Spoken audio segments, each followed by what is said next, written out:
Quel est le son de ta pâte broyée? Tu sais, ce moment où non seulement tu es gêné, mais j'ai dit corne d'escargot parce que tu as envie de tout retirer pour pas être là-dedans, tu vois. On est bien d'accord, tous les gestes que tu as fait, c'est ça. Ah, c'est plus qu'une frustration. Hein. Quel est le son de ta pâte broyée?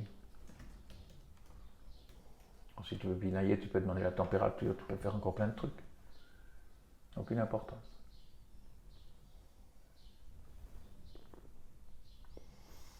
Quel son tu entends dans cette pâte malaxée, broyée?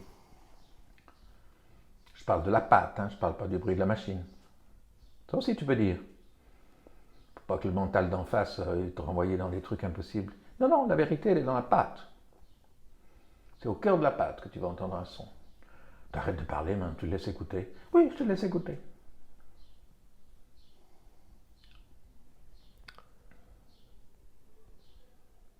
Un petit...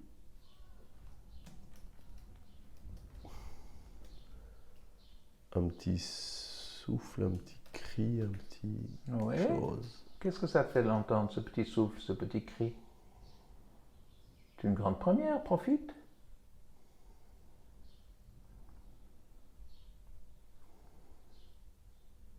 Tu as le droit, en tant que consultant, de dire c'est vivant. Oui, c'est vivant. Bah alors profite. Si c'est vivant, c'est qu'on est déjà de l'autre côté. C'est vivant et c'est joyeux, ouais. Voilà, personne ne sait qu'on vient de passer de l'autre côté, mais moi je le sais. À l'instant tu me dis que tu entends un petit souffle, un petit cri, hein, c'est comme un petit oiseau qui sort de son œuf, tu vois. En plongeant dans la pâte, en fait. Mais parce que tu as plongé dans la pâte et que tu as osé écouter. La pâte en soi, elle s'en fout dans la broyeuse. Est-ce que tu m'entends? C'est toi qui fais le job de la contrainte à cause des deux bras. Mais la pâte elle-même entre les bras, elle en a rien à faire. Qu'est-ce qu'il me raconte? Oui, parce que tu le veuilles ou non, en ayant pénétré, reste dedans. En ayant un gros plan sur tes yeux ouverts. En rentrant dans la pâte, tu viens de prendre conscience que la pâte est suffisamment pâte et souple pour ne pas souffrir. Ouais, souffrir, être broyé. Qui c'est qui souffre? C'est celui qui voit les deux bras. C'est celui qui est sous la contrainte. C'est celui qui est sous la copine. C'est celui qui est sous les demandes. Tout ça, ça se tient. Tu comprends? Car à l'instant où tu vois que tu as la faculté, par le lâcher-prise de la pâte souple, de ne plus souffrir des bras, de la demande, de la contrainte, de l'emprise. Je suis bien. Hein. Mais qu'est-ce que t'en as à cirer, tu vois? Ouais. Alors, tu as compris que je m'avançais dans ta démarche. Hein? On ne sait toujours pas ni comment ni quoi, mais on sent bien qu'on peut s'en débarrasser sans tellement de difficultés. Parce que la seule chose que tu nous as fait depuis le début, c'est un immense refus de lâcher prise. Tu t'es agrippé, c'est toi qui es l'emprise, c'est toi qui es les bras, c'est toi qui fais tout le bidule, y compris les demandes. Donc on voit bien que c'est ta propre création de ce qui t'arrive que tu crées comme étant quelque chose qui t'arrive contre toi ou à tes dépens ou sans pouvoir l'accepter et le gérer en lâcher prise. Tu me suis? Or, là, dans la vérité de la pétrissoire, hein, je m'excuse. Si moi je transforme ma bidoche, la pâte de mon tonton ou de ton grand-père, la pâte elle glisse entre les machins. Le seul job qu'elle a à faire, c'est être pétrie et être encore mieux après qu'avant. Donc, c'est joyeux. Elle danse, elle joue. Alors, joyeux, j'ai accepté. Tu n'as pas dit je suis, mais j'aimerais bien que tu le sois. On finira là-dessus. Est-ce que tu arrives à sentir que le son, ce petit cri, ce souffle, je suis complètement... On peut comprendre pourquoi un petit cri, un souffle, fait que tout à coup, David est en train de se dégager. Et là, tu viens de faire un geste dans ton fauteuil, tu as le sourire, tu es joyeux. C'est je suis joyeux.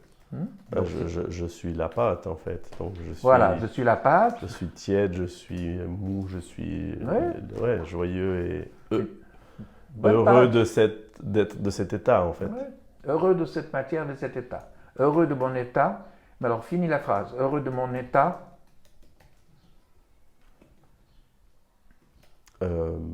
Lâchant prise. Ouais, flexible. De mon état de lâcher prise. Oui, parce que la pâte, c'est vraiment du lâcher prise à l'appel. Hein. Elle est souple.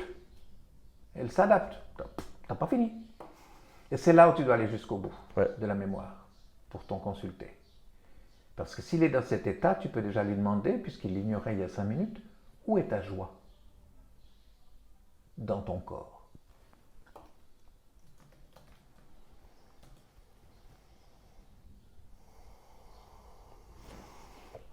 À quel endroit est la source de ta joie? Non, ne cherche pas entre tes deux mains, sinon on est reparti pour un dilemme.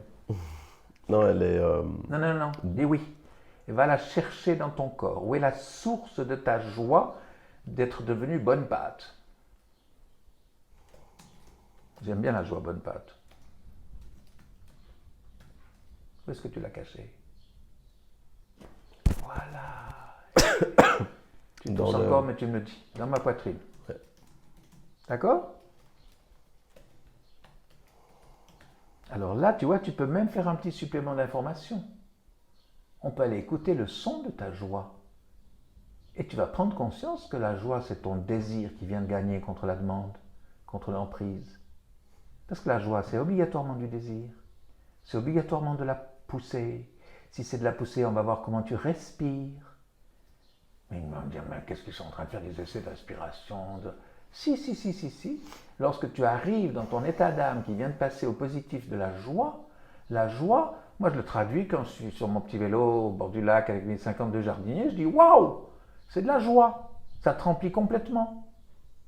Tu pédales, tu vis, c'est génial, quel que soit ton état.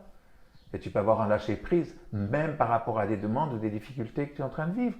Par rapport au dragon, là tu viens de te rendre compte qu'un dragon peut être favorable. On l'a pris en interdit. Mais finalement, si tu acceptes et que tu travailles sur tes dragons, tu vois que tu peux tous les convertir puisqu'ils deviennent des cadeaux. Le cadeau de l'emprise, des demandes, de tout ce que tu as ressenti par ces deux bras et de tout ce qui a eu cet étouffement sur toi, tu vois que c'est complètement fictif et que c'est toi qui le crée, c'est ta propre crainte. C'est toi qui, avec ta pompe à vélo, t'es gonflé un dragon. Et une fois qu'il est dégonflé et qu'il est lâché prise, curieusement, tu vas voir que le lâcher prise en disant dégonflé, tu verras que c'est beaucoup plus vrai que tu crois. Donc dans ta poitrine, tu peux demander le son de ta poitrine. Ah, c'est un rire. Voilà, tu vois bien que c'est génial de tout à coup de voir que c'est un rire qui n'a rien de jaune. Il est sincère, il est enfantin, il est infantile, il est joyeux, il est jouant, il est dansant.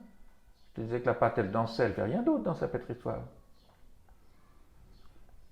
Et lorsque tu es au rire, je peux te demander comment tu respires.